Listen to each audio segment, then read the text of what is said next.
আসসালামু আলাইকুম বন্ধুরা, কেমন আছেন সবাই? আশা করি সবাই ভালো আছেন, সুস্থ আছেন। আলহামদুলিল্লাহ আমরাও খুব ভালো আছি, সুস্থ আছি। সোনালী রান্নাঘর উইথ ভিলেজ ফুড চ্যানেলে আপনাদের প্রত্যেককে স্বাগত জানাই।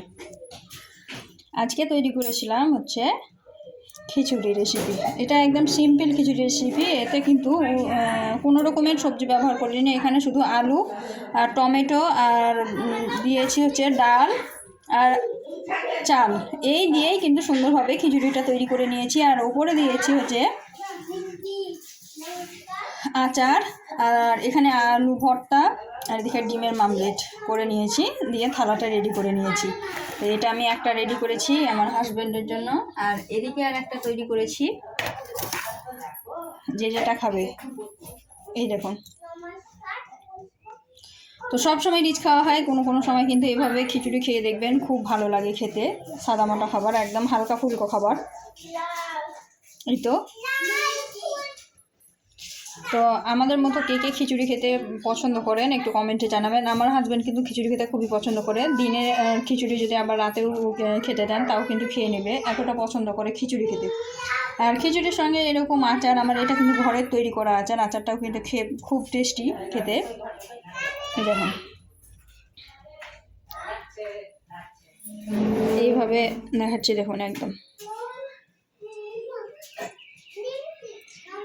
যখন হাতে সময় কম থাকে তখন ঝটপট কিন্তু এইভাবে খিচুড়ি রেসিপি তৈরি করে খেতে পারেন।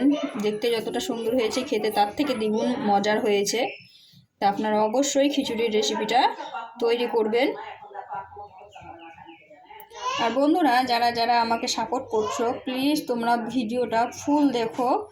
দেখেই চলে যাচ্ছ একটা কমেন্ট করে, তার জন্য কিন্তু আমার রিচ একদম ডাউন হয়ে যাচ্ছে। তো প্লিজ তোমরা ফুল দেখো, ফুল সাপোর্ট করো, তোমরাও কিন্তু ফুল সাপোর্ট পাবে।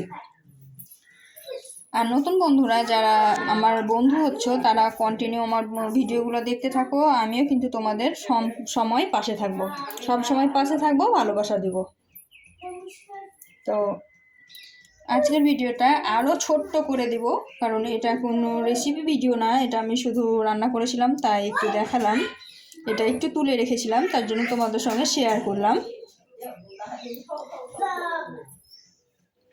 তো আজকের থালার রেসিপি থালাটা কেমন লাগলো একটু কমেন্টে জানাবেন। আজকে এই পর্যন্ত, দেখা হবে অন্য কোনো ভিডিওতে, অন্য কোনো রেসিপির ভিডিও নিয়ে। তো সবাই ভালো থাকবেন, সুস্থ থাকবেন, আমার জন্য দোয়া করবেন, আর সবাই ফুল সাপোর্ট করার চেষ্টা করবেন। খোদা হাফিজ।